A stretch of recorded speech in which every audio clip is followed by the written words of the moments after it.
Welcome to this week's episode of Classroom Horror Stories. I am sick, so you're getting this week's episode from the couch. That's all I can muster, okay? This week, with it being October, we're going to dive in all things spooky and haunted. I've received so many haunted classroom stories that we're probably going to have to break this up into a multiple-parter. A word of advice, do not watch this at night alone, probably like after 10 p.m., I would say. Some of these stories really sent a shiver down my spine. All right, here we go. Are you ready to be spooked? When I worked as a preschool teacher, the classroom I was in was an old house on an old school site. There would constantly be sounds of running, and when you were alone or it was getting dark, there was sounds of children laughing in the bathrooms. The stove in the kitchen would always turn on and off at 2 p.m. for 5 minutes straight. We would arrive in the morning and toys would randomly be all over the floor when no one was there after we left for the day. We were so happy when they built us a new building to use. Anytime you're hearing children laughing and there's no children around, worst sound in the world. Or like at night when it's dark,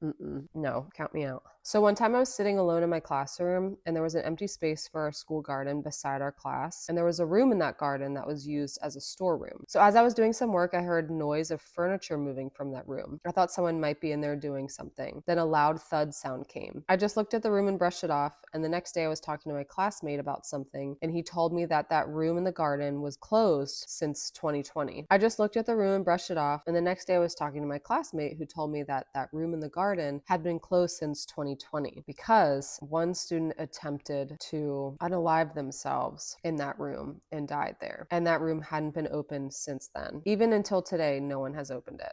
I was shocked. I am shocked too. That is a really sad and spooky story. At my first student teaching placement, the principal unexpectedly passed away the weekend after our first week. That's really sad. The custodian had to clean out his office and had a hard time with it because they were so close. The custodian said he cleaned out his office and turned around to what was his empty desk to a single chocolate sitting on the desk. They had an ongoing joke that the custodian would offer him a chocolate, but the principal didn't like chocolate, and the custodian would say, "More for me." So wild. Could you imagine cleaning out the entire classroom, or the entire office, it's empty, and then you turn around and a random chocolate has appeared? I'd poop my pants. I'd have a random chocolate in my pants. That's a sweet one though. So at my old job, we had an old classroom where we kept our snacks, kind of like a separate room, I guess. And this school was in a church and it was old. The door was closed to the snack room, and I ran in and grabbed the goldfish, and as I do, I hear clear as day, "Susan." That was this woman's name. And there was no one around. I run back to my co-teacher and she was like, "No, I didn't hear anything, but it did just get colder in here." Creepy. During the first week of school, one of my students told me that he sees demons everywhere and then pointed in the corner of my classroom and said, "Like over there." Okay. Okay. I had a classroom at the back of the building at the end of a long hallway. Only the janitor closet and the shop were past my room. Another classroom was about 40 feet away. No other classrooms. I was working on my computer and caught a glimpse of a tall man in a white shirt and beige khakis walk by toward the shop. Thinking it was the shop teacher, I didn't think anything of it. When I left, I saw the shop was closed up and dark. It happened a second time a couple of days later. I got up to go check and the same thing happened. The shop was dark and no one was down the hallway. I stopped staying after everyone went home after that. Also, toilets would randomly flush on their own in an empty building.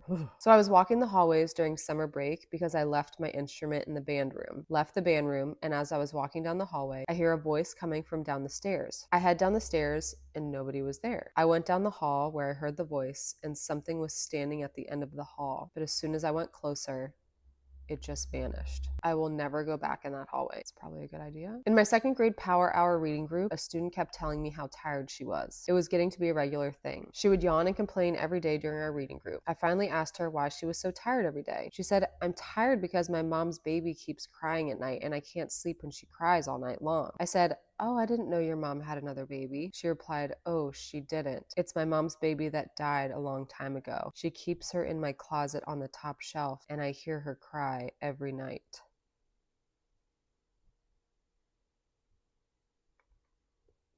Okay, moving on. Spooky story. I power off my ViewSonic screens every night. One morning, I walk into my classroom and one ViewSonic was on and multiple tabs were open, including one tab that was a photo of the dark classroom.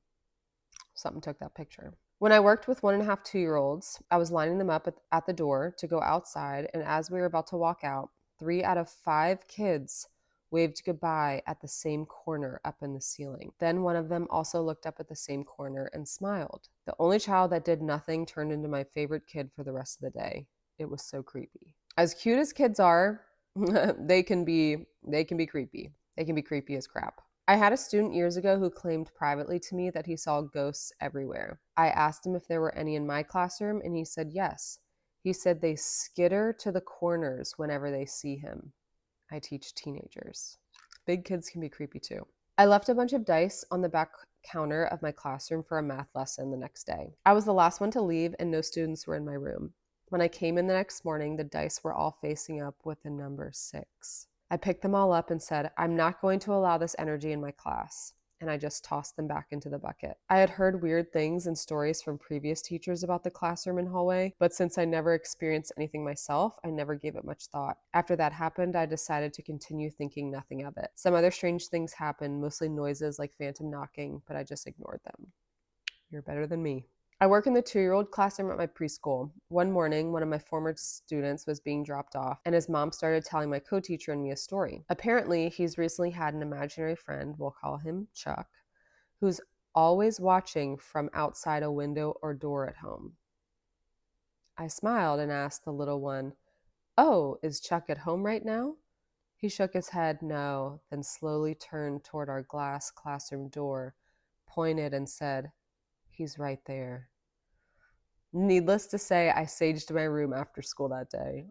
Oh, creepy. During nap time in my old classroom, my door would always open at 2, and then the puppets that we had would fly off the shelf and hit the bathroom door. The bathroom door is a good 15 to 18 feet away from the shelf, mind you. On top of that, during nap time, I'd always hear a voice coming from the bathroom. Just a small, "Hey." All my kids would be asleep every time I heard it, and the other teacher that used to have that room told me the same thing when I asked her if anything weird ever happened in there. Our daycare used to be an old medical building before it was converted. Not saying that's why, but it makes sense. I once had a 3-year-old randomly walk up to me and say, "Miss Hannah, did you know there is a man standing behind you?" This was childcare, so there was no adult male in the room at the time. I said, "There is." He said, "Yeah, he looks like a soldier." The only thing I can think of is, if there's such thing as spirits, it was my uncle who was killed in World War II. Kids be seeing stuff. I don't know how, but they do. I was the only one in the school on a Saturday. I took a load of materials up to my classroom on the 2nd floor. A few minutes later, the elevator went back down to the 1st floor. I waited for someone to come up, but no one ever did.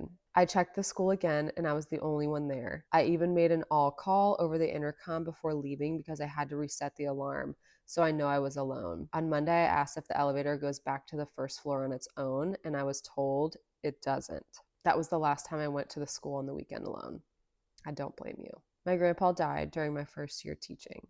Sad. One day after dismissal, I was sitting at my desk and he popped into my head and my pencil sharpener suddenly went off. It was one of the good ones and I had to unplug it to stop it. No pencils in sight. I was missing him a lot that day and he knew it. That's sweet. This person said, "Not frightening or anything, but I have a ghost that follows me around that hates clocks. Every classroom I've ever been in, the clock breaks within a week. I joke about it constantly. One year, a student wanted to prove my ghost theory wrong and bought me a new clock as a Christmas present. When it broke a week later while he was in my class, witness to the lack of tampering, he was convinced."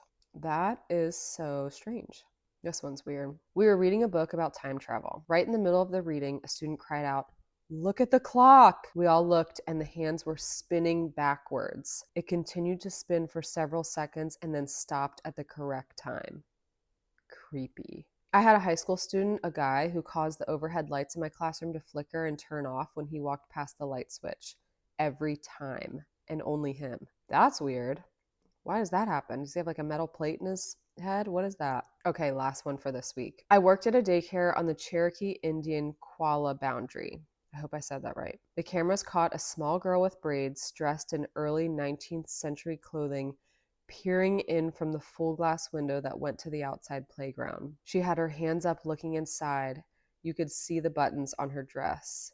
It was insane. Another time I was writing an IEP in my classroom and heard my name called. I was alone. I ignored it because growing up in Appalachia, I know the rules. I heard it again. Ignored, and then boom. The yardstick I had laying flat on my round table went flying across the room. Needless to say, I was done writing that IEP. This person added, I still work in the koala boundary in Cherokee. It is very, very active, which given the history isn't surprising. There is so much activity that happens, I can't keep up. Okay, like I said, I have so many ghost stories that have been submitted. I'm gonna have to break this up into a couple different segments. So be sure to tune in next week for part 2 of our spooky, scary, haunted stories. Thank you so much for being here and watching. And if you have any of your own, be sure to leave them in the comments. We'll see you next week.